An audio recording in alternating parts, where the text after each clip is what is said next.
En las crónicas de la vida sobre la Tierra, los dinosaurios reinan como los depredadores más importantes de la historia. Durante 150 millones de años, rigieron el planeta a su antojo hasta su extinción hace 65 millones de años. Hay quienes creen que fue un asteroide o un cometa lo que causó su desaparición, y que una vez extinguidos, se abrió la veda para lograr el puesto de superdepredador. Los mamíferos adelantaron posiciones en gran parte del planeta, pero en Sudamérica las cosas no siguieron las mismas reglas. El Istmo de Panamá aún no se había creado y el agua rodeaba el continente sudamericano. Fue el aislamiento lo que hizo que aquí la evolución siguiera un curso distinto. Constituía una isla enorme cubierta de sabanas rodeadas de bosques. En este lugar, los mamíferos eran en su mayoría herbívoros que iban desde grandes perezosos hasta extrañas criaturas armadas como los gliptodontes. Dados los participantes, el título a superdepredador se lo llevó una familia de aves monstruosas un tanto peculiares. En la actualidad las conocen como aves del terror y vivieron unos 158 millones de años. Como veis, la cabeza es enorme, como en todas estas aves terroríficas, por lo que podían golpear con muchísima fuerza a una presa potencial, que moriría prácticamente al instante. ¿Cómo habrían logrado conseguir esa fuerza unas aves? Se han encontrado restos fósiles de estos pájaros enigmáticos que ahora se encuentran en laboratorios científicos, pero los orígenes de las aves del terror siguen siendo un misterio. El registro de fósiles da algunas pistas, pero la investigación iniciada hace más de 120 años sigue en marcha. En 1887, el paleontólogo Florentino Ameghino escribió sobre un fósil que habían encontrado en la Patagonia argentina. Era un hueso de mandíbula que no presentaba dientes y que pertenecía a un cráneo de unos 60 centímetros.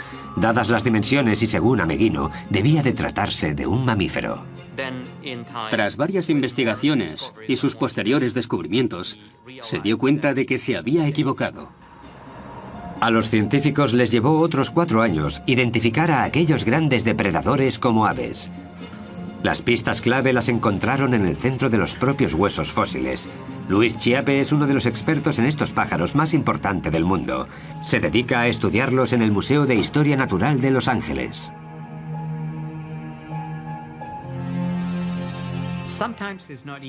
A veces no es fácil diferenciar un hueso de ave de los de un mamífero o incluso un reptil.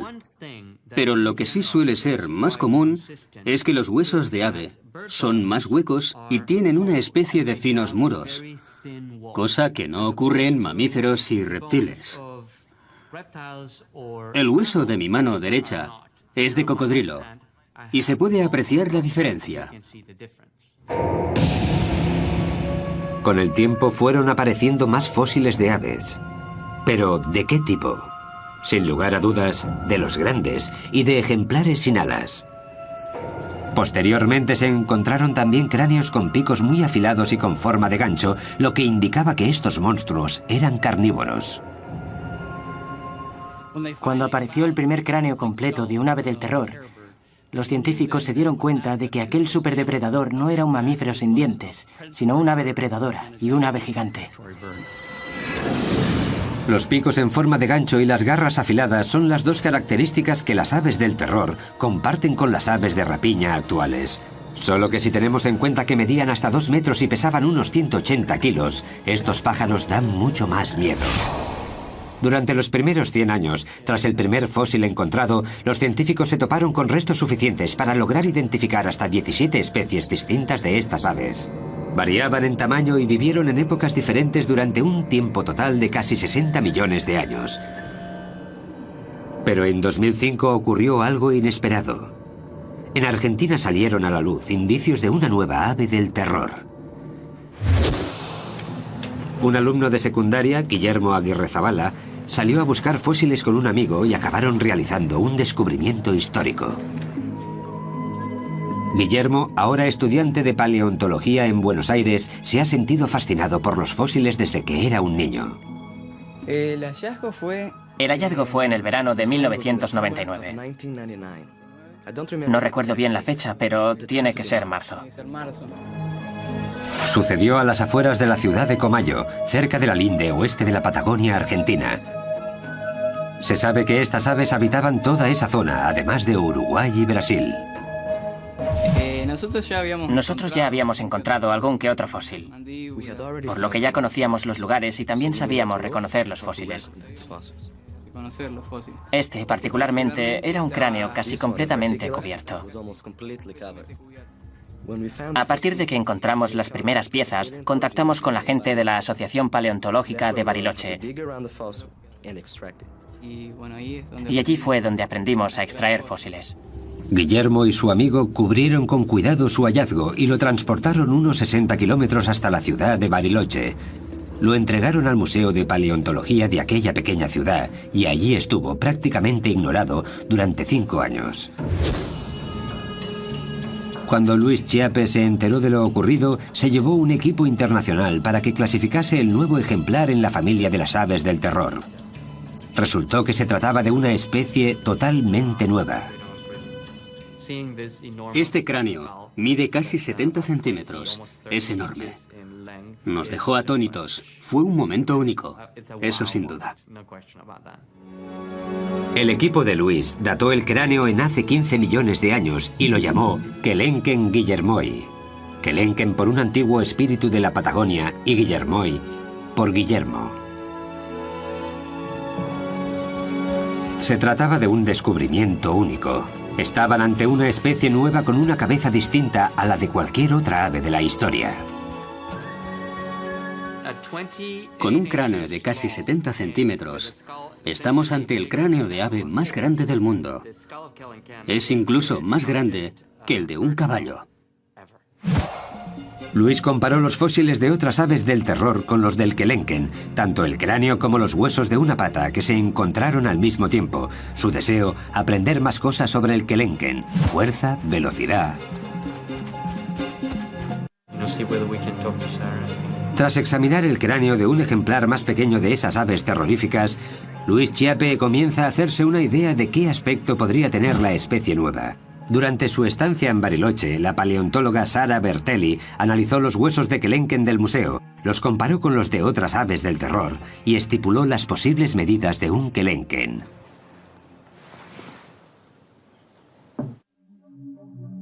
Aunque el cráneo era lo más espectacular del hallazgo, el hueso entero de una de las patas facilitó también datos muy importantes. Este es el hueso de la pata de Kelenken, que en humanos correspondería a los huesos fusionados desde el tobillo hasta los dedos del pie. El hueso muestra una figura inesperadamente esbelta para un ave de esas dimensiones. Algunas de las otras familias de aves del terror eran mucho más gruesas y se cree que tendían emboscadas a sus presas. El Kelenken era diferente. Por eso, en las aves de terror, que son más grandes y robustas, este hueso es corto y ancho. En las aves más rápidas, este hueso es largo. Y esta es la condición de Kelenken, por lo cual nosotros pensamos que era un corredor. El Kelenken está entre las aves del terror más altas y rápidas. Pesaba alrededor de 180 kilos y medía unos 2 metros de alto.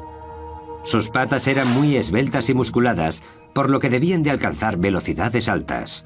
Desde la punta del pico hasta la cola medían unos 3 metros, pero vistos de frente sorprendían con sus escasos 45 centímetros de ancho. Seguramente para que las presas potenciales no los descubrieran fácilmente. Sin embargo, los estudios de Sara revelan que la fuerza de un mordisco suyo es inversamente proporcional a su anchura. Los huesos del cráneo de un Kelenken albergan numerosos músculos unidos a las sienes, lo que da una pista del gran poder de sus mandíbulas. Estos músculos controlan la fuerza de un buen mordisco en muchos animales y representan una de las características que incluso los humanos compartimos con las aves del terror. Si colocamos nuestra mano en esta zona y abrimos la mandíbula, podemos sentir la contracción de los músculos temporales. Estos músculos, la cicatriz dejada por estos músculos en el cráneo de Kelenken ocupa la mayor parte del techo del cráneo, lo que nos da una idea de la tremenda fuerza que tenía esta ave al morder. Otro grupo de cicatrices revela la fuerza de los músculos del cuello, fuerza que facilitaba a estas aves del terror la tarea de emprenderla a golpes con sus presas, a la vez que las asustaban con su enorme pico y sus fuertes garras. Valiéndose de su cabeza, como si de un hacha se tratara, las aves del terror clavan su pico en su presa y son capaces de atravesar carne e incluso algunos huesos. La cabeza de estas aves era una auténtica máquina de matar, un arma muy poderosa que bien les valió el puesto de superdepredador de toda Sudamérica.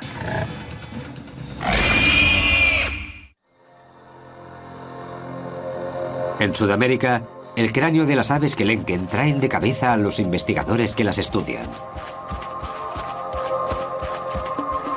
Los fósiles encontrados de esta especie demuestran que lo usaban como arma homicida en sus ataques. Pero la tecnología actual también nos muestra cómo funcionaban dichos cráneos. Esto os va a gustar. En los Estados Unidos, 2 científicos se preparan para realizarle un TAC a un cráneo de una de estas aves y ver su interior. Larry Whitmer es profesor de anatomía en la Universidad de Ohio. Con él está Bob Chandler, especialista en aves del terror de la Universidad Estatal de Georgia. ¿Qué vamos a hacer? Intentaremos alinearlo para que quede centrado antes de proceder con los rayos X. Así el láser lo recorrerá completamente de arriba abajo. Listo. El proceso parte del cráneo de un ave del terror y le da la vuelta.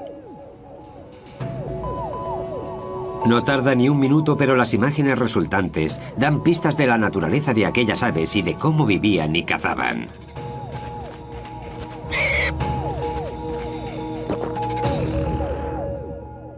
Solo con mirar el cráneo sabemos que se trata de uno muy grande y fuerte.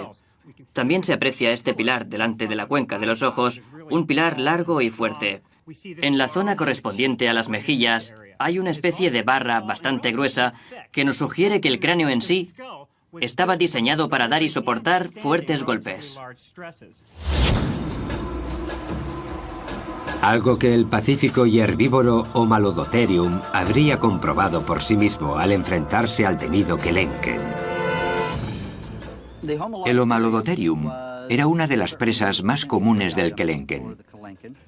Se trata de un animal ungulado del que no se conocen descendientes modernos.